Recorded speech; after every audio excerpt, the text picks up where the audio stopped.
Hello ಸ್ನೇಹಿತರೆ, ನಮಸ್ಕಾರ ಎಲ್ರಿಗೂ. ಎಲ್ಲರೂ ಹೇಗಿದ್ದೀರಾ ಸ್ನೇಹಿತರೆ?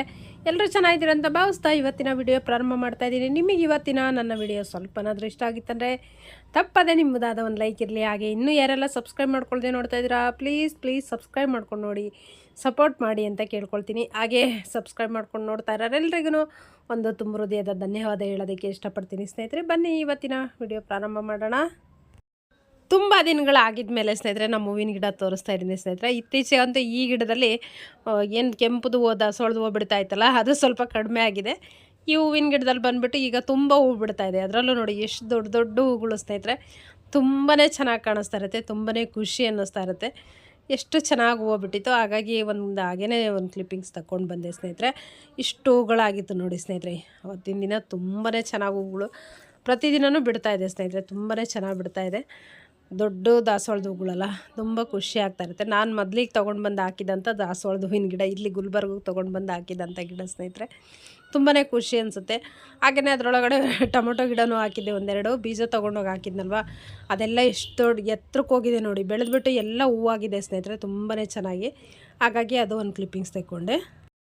ಒಂದು ಪುಟ್ಟ ರಂಗೋಲಿ ಸ್ನೇಹಿತರೆ, ತುಂಬಾ ಚೆನ್ನಾಗಿ ಕಾಣಿಸ್ತಾ ಇರುತ್ತೆ. ದೇವ್ರ ಮನೆಯಲ್ಲೇ ಹಾಕ್ಬೋದು, ಹಾಗೆಯೇ ಹೊರಗಡೆ ಅಂಗಳದಲ್ಲಿನೂ ಹಾಕ್ಬೋದು ಸ್ನೇಹಿತರೆ. ತುಂಬಾ ಚೆನ್ನಾಗಿ ಕಾಣಿಸ್ತಾ ಇರುತ್ತೆ.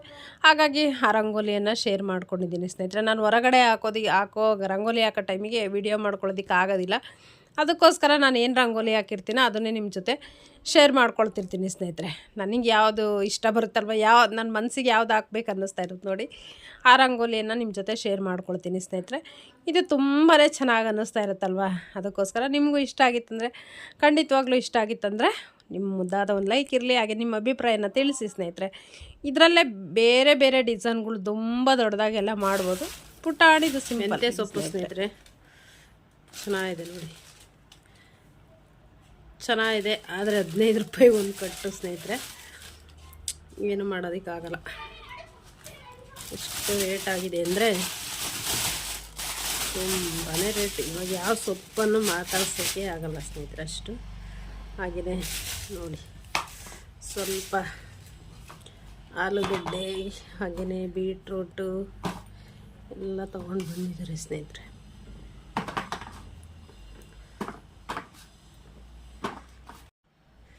ಮೆಣಸಿನ್ಕಾಯಿ ಬಂದುಬಿಟ್ಟು ಯಜಮಾನ್ರು ಫೇವ್ರೆಟ್, ಅದಕ್ಕೆ ತೊಗೊಂಡು ಬಂದಿದ್ದಾರೆ ಸ್ನೇಹಿತರೆ. ನೋಡೋಣ, ಏನಾದರೂ ರೆಸಿಪಿ ಮಾಡ್ತೀನಲ್ವ ಸ್ನೇಹಿತರೆ, ಅವಾಗ ನಿಮ್ಮ ಜೊತೆ ಶೇರ್ ಮಾಡ್ಕೊಳ್ತೀನಿ. ನನಗೆ ಹೆಚ್ಚಿಗೆ ಬಂದುಬಿಟ್ಟು ಇಷ್ಟ ಆಗುವಂಥದ್ದು ಬೀಟ್ರೂಟು, ಹಾಗೆಯೇ ನನ್ನ ಚಿಕ್ಕ ಮಗನಿಗೆ ಹೆಚ್ಚಿಗೆ ಇಷ್ಟ ಆಗುವಂಥದ್ದು ಆಲೂಗಡ್ಡೆ, ನಮ್ಮ ಯಜಮಾನ್ರಿಗೆ ಮೆಣಸಿನ್ಕಾಯಿ ಸ್ನೇಹಿತರೆ. ದೊಡ್ಡವನು ಬಂದುಬಿಟ್ಟು ಅವನಿಗೇನು ಇದೇ ಫೇವ್ರೆಟ್ ಅಂತ ಏನಿಲ್ಲ ಸ್ನೇಹಿತರೆ, ಯಾವುದಾದ್ರೂ ನಡೆಯುತ್ತೆ ನೋಡಿ ಸ್ನೇಹಿತರೆ. ಇಲ್ಲಿ ಬಂದುಬಿಟ್ಟು ಬೀಟ್ರೋಟ್ ಪಲ್ಯ ಮಾಡೋದಕ್ಕೆ ಸ್ನೇಹಿತರೆ ಒಂದು ಕುಕ್ಕರ್ ಇಟ್ಕೊಂಡು, ಅದು ಬಿಸಿಯಾಗಿದ್ದ ನಂತರದಲ್ಲಿ ಅದಕ್ಕೆ ಒಂದು ಸ್ಪೂನ್ ಎಣ್ಣೆ ಹಾಕ್ಕೊಂಡು, ಅದು ಬಿಸಿಯಾಗಿದ್ದ ನಂತರದಲ್ಲಿ ಅದಕ್ಕೆ ಸ್ವಲ್ಪ ಸಾಸಿವೆ, ಜೀರಿಗೆ, ಕರಿಬೇವು, ಹಾಗೆಯೇ ಒಂದು ಸ್ಪೂನಷ್ಟು ಕಡಲೆಬೇಳೆಯನ್ನು ಹಾಕ್ಕೊಂಡಿದ್ದೀನಿ ಸ್ನೇಹಿತರೆ.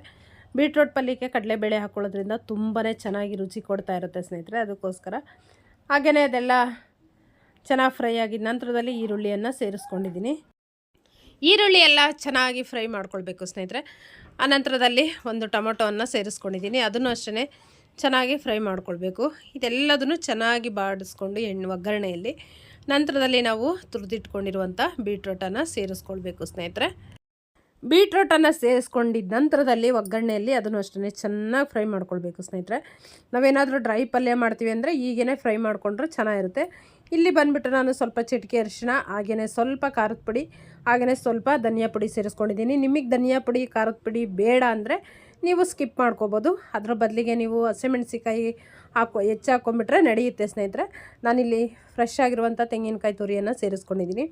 ಧನಿಯಾ ಪುಡಿ ನಿಮ್ಮಿಷ್ಟ ಸ್ನೇಹಿತರೆ, ನಮಗೆ ಅಂದರೆ ಸ್ವಲ್ಪ ಹಾಕೋದ್ರಂದ್ರೆ ನಮಗೆ ಅದ್ರ ರುಚಿ ಚೆನ್ನಾಗಿ ಅನಿಸುವಂಥದ್ದು, ಹಾಗಾಗಿ ಸೇರಿಸ್ಕೊಳ್ತೀವಿ. ನಿಮಗೆ ಬೇಡ ಅಂತ ಅನ್ನೋದಾದರೆ ಸ್ಕಿಪ್ ಮಾಡ್ಕೊಳ್ಬೋದು.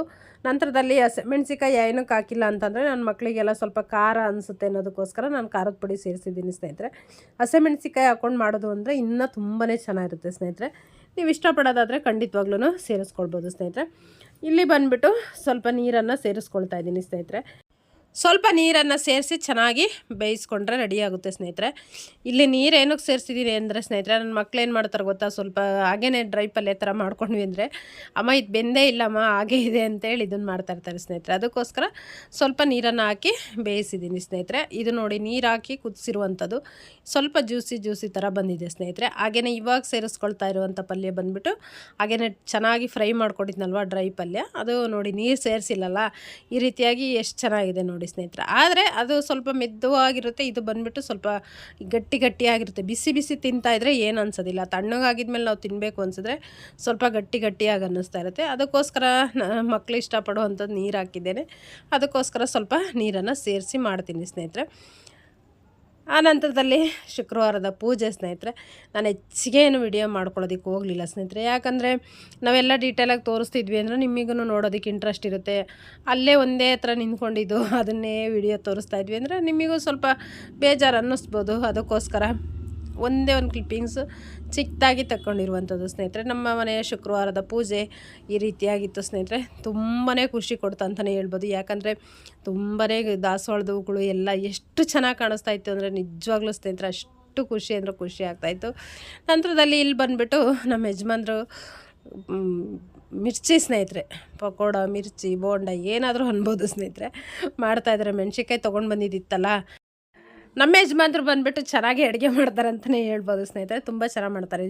ಉಪ್ಪಿಟ್ಟು, ಟೀ, ಹಾಗೆಯೇ ಮೆಣ್ಸಿನ್ಕಾಯಿ ಬೋಂಡ, ಆಮೇಲೆ ದೊಡ್ಡ ನಾನ್ ವೆಜ್ ಅಡುಗೆಗಳು ಎಲ್ಲದೂ ಚೆನ್ನಾಗಿ ಮಾಡ್ತಾರೆ. ಆದರೆ ನಾವು ಊರಲ್ಲಿ ಹೋದಾಗ ಮಾತ್ರ ನಾವು ಬಿಡ್ತೀವಿ ಅಷ್ಟೇ ಸ್ನೇಹಿತರೆ, ಇಲ್ಲಿದ್ದಾಗ ಮಾತ್ರ ನಾವು ಬಿಡೋದಿಲ್ಲ. ಯಾಕಂದರೆ ಎಲ್ಲದನ್ನು ಅಲ್ಲೆಲ್ಲ ಅಡುಗೆ ಮಾಡೋ ಎಲ್ಲ ಇದು ಮಾಡ್ತಾಯಿರ್ತಾರೆ. ಮತ್ತು ಇನ್ನೊಂದು ಏನಪ್ಪ ಅಂದರೆ, ಅವ್ರು ಅಡುಗೆ ಮಾಡ್ತಾಯಿದ್ರೆ ನಾನು ಹೋಗಿ ಅವ್ರ ಹಿಂದೆನೇ ಇರಬೇಕಾಗುತ್ತೆ ಸ್ನೇಹಿತರೆ. ಅದಕ್ಕೋಸ್ಕರ ನಾನು ನಿಮ್ಗೆ ಹೇಳ್ಕೊಡೋಷ್ಟರಲ್ಲಿ ನಾನೇ ಮಾಡಿಬಿಡ್ತೀನಿ ಅಂತ ಹೇಳ್ಬಿಟ್ಟು ಈ ರೀತಿಯಾಗಿ ಇದು ಮಾಡ್ತಾಯಿರ್ತೀನಿ ಸ್ನೇಹಿತರೆ. ಈಗ ಒಂದು ಇದನ್ನು ಮಾಡ್ತಾಯಿದ್ರೆ ಅಂದ್ಕೊಳ್ಳಿ, ಈಗ ಇದಕ್ಕೆ ಜಾಲರ ಕೊಡ್ಬಾ ಸವಿತಾ, ಯಾವುದಕ್ಕೆ ಬಟ್ಲಿಗೆ ಹಾಕಬೇಕಲ್ಲ ಅದನ್ನು ಕೊಡ್ಬಾ, ಈ ರೀತಿಯಾಗಿ ಎಲ್ಲ ಹೇಳ್ತಾ ಇರ್ತಾರೆ. ಅದಕ್ಕೋಸ್ಕರ ನಾನೇ ಮಾಡಿಬಿಡ್ತೀನಿ ಅಂತೇಳಿ ಮಾಡ್ತಿರ್ತೀನಿ ಸ್ನೇಹಿತರೆ. ಅವ್ರಿಗೆ ಈ ರೀತಿ ಅಡುಗೆ ಮಾಡೋದಂದ್ರೆ ತುಂಬಾ ಇಷ್ಟ, ಯಾಕಂದರೆ ಮುಂಚೆ ಎಲ್ಲ ಒಬ್ಬರೇ ಮಾಡ್ಕೊಂಡು ತಿಂದು ಅಭ್ಯಾಸ ಅಲ್ಲ, ಹಾಗಾಗಿ ಏನು ಮಾಡೋದಕ್ಕಾಗಲ್ಲ. ಅವರಿಗೂ ಒಂದೊಂದು ಸಲ ಖುಷಿ ಸಿಗುತ್ತೆ ಅಂದರೆ ಖಂಡಿತವಾಗ್ಲೂ ನಾವು ಬಿಡಬೇಕು. ಹಾಗೆಯೇ ಇನ್ನೊಂದು ಈ ವಿಡಿಯೋ ಮಾಡೋದಕ್ಕೆ ಕಾರಣ ಏನಂದ್ರೆ ಸ್ನೇಹಿತರೆ, ನಮ್ಮಮ್ಮ ಅಂತಲೇ ಹೇಳ್ಬೋದು. ಮೊನ್ನೆ ಒಂದು ವಿಡಿಯೋ ಹಾಕಿದ್ದೆ ಸ್ನೇಹಿತರೆ, ನಾನು ನನ್ನ ಮಗ ಇದ್ದಿದ್ದಂಥದ್ದು. ನಮ್ಮಮ್ಮ ಕೇಳ್ತಾಯಿದ್ರು, ನಿಮ್ಮಿಬ್ರದ್ದು ಮಾತ್ರ ವಿಡಿಯೋದಲ್ಲಿ ತೋರಿಸಿದ್ಯಾ, ನಿಮ್ಮಿಬ್ರನ್ನ ಮಾತ್ರ ತೋರಿಸಿದ್ಯಾ, ಚಿಕ್ಕ ಮಗ ಹಾಗೇ ನನ್ನ ಅಳಿಯ ವಿಡಿಯೋದಲ್ಲಿ ಬಂದೇ ಇಲ್ಲ, ನೀವಿಬ್ಬರು ತಾಯಿ ಮಗ ಮಾತ್ರ ಬಂದಿದ್ದೀರಾ ಅಂತೇಳಿ ಹೇಳ್ತಾಯಿದ್ರು. ಅದಕ್ಕೋಸ್ಕರ ಆಯ್ತು ಬಿಡಮ್ಮ, ಒಂದು ವಿಡಿಯೋ ಮಾಡ್ತೀನಿ ಅಂತ ಹೇಳಿದೆ. ಅವ್ರು ವಿಡಿಯೋ ಕಾಲಿಂಗ್ ಮಾಡಿ ನೋಡಿದ್ರೂ ಎಷ್ಟು ಸಮಾಧಾನ ಅಷ್ಟು ಇರೋದಿಲ್ಲ ಸ್ನೇಹಿತರೆ. ಈಗಂದರೆ ವಿಡಿಯೋದಲ್ಲಿ ಅಂದರೆ ಎಲ್ಲ ನೋಡ್ತಾ ಇರ್ತಾರಲ್ಲ, ಒಂಥರ ತುಂಬ ಖುಷಿ ಅನ್ನಿಸ್ತಾ ಇರುತ್ತೆ. ಅದಕ್ಕೋಸ್ಕರ ಆಯಿತು ಬಂದಿದ್ದ ತಕ್ಷಣ ನಾನು ಹೇಳಿದ್ದಕ್ಕೆ ಹಿಂಗಂತೂ ನೋಡಮ್ಮ ಅಮ್ಮ ಅಂದಿದ್ದಕ್ಕೆ, ಬಾಸಾಯ್ತು ಅಲ್ಲಿ ಮೆಣ್ಸಿನ್ಕಾಯಿ ಇದ್ದಾವಲ್ಲ ಪಕೋಡ ಮಾಡಿಬಿಡ್ತೀನಿ, ಮೆಣ್ಸಿನ್ಕಾಯಿ ಬಜ್ಜಿ ಮಾಡಿಬಿಡ್ತೀನಿ, ಬಾಯಲ್ಲಿ ವಿಡಿಯೋ ಮಾಡ್ಕೊ ಅಂತಂದರು. ಹಾಗೆಯೇ ಇನ್ನೊಂದು ಏನಪ್ಪ ಅಂದರೆ, ತುಂಬ ಸ್ನೇಹಿತರೆ ನನ್ನ ವಿಡಿಯೋ ಮಾಡೋದೆಲ್ಲ ವಾಯ್ಸ್ ಓವರ್ ಕೊಡೋದು, ನಾನು ಮಾತಾಡೋದು ಕೇಳಿಸ್ಕೊಂಡು ಸೇಮ್ ಸೆಕೆಂಡ್ ಯೂಟ್ಯೂಬರ್ ನಮ್ಮ ಮನೆಯಲ್ಲಿ ಅಂತಲೇ ಹೇಳ್ಬೋದು ಸ್ನೇಹಿತರೆ. ಬೇಕಂದ್ರೆ ಅವರಿಗೂ ಒಂದು ಇದನ್ನು ಮಾಡಿಕೊಟ್ರೆ ಖಂಡಿತವಾಗ್ಲೂ ಮಾಡ್ತಾರೆ, ಅಷ್ಟು ಮಾತಾಡ್ತಾರೆ ಸ್ನೇಹಿತರೆ. ಹಾಯ್ ಫ್ರೆಂಡ್ಸ್, ಬನ್ನಿ ಸ್ನೇಹಿತರೆ, ಈ ರೀತಿಯಾಗಿ ಎಲ್ಲ ಹೇಳ್ತಾಯಿದ್ರು. ನೋಡಿ ನಾನು ಇದನ್ನು ಹಾಕಿದ್ದೀನಿ, ಇದನ್ನೆಲ್ಲ ಹಾಕಬೇಕು, ಈಗ ಮಾಡಬೇಕು ಅಂತೇಳಿ ಎಲ್ಲ ಹೇಳ್ತಾಯಿದ್ರು. ನನ್ನ ದೊಡ್ಡ ಮಗ ಬಂದುಬಿಟ್ಟು ಹೇಳ್ತಾಯಿದ್ದ, ಅಮ್ಮ ನೀನು ನೋಡಮ್ಮ, ನೀನು ಮಾತಾಡಿ ಪಪ್ಪ ಯಾವ ರೀತಿ ಮಾತಾಡ್ತಾ ಇದೆ ಅಂತೇಳಿ ಪಪ್ಪನಿಗೂ ಕಲಿಸ್ಬಿಟ್ಟೆಲ್ಲಮ್ಮ ಈಗ ಮಾತಾಡೋದ ಅಂತೇಳಿ ಹೇಳ್ತಾಯಿದ್ದೆ ಸ್ನೇಹಿತರೆ. ಅದಂತೂ ನಕ್ಕು ಸಾಕಾಯಿತು. ಹಾಗೆಯೇ ಅದಕ್ಕೇ ನಾನು ಅದನ್ನೆಲ್ಲ ಮ್ಯೂಟ್ ಮಾಡಿಬಿಟ್ಟು ವಾಯ್ಸ್ ಓವರ್ ಕೊಟ್ಟಿದ್ದೀನಿ ಸ್ನೇಹಿತರೆ.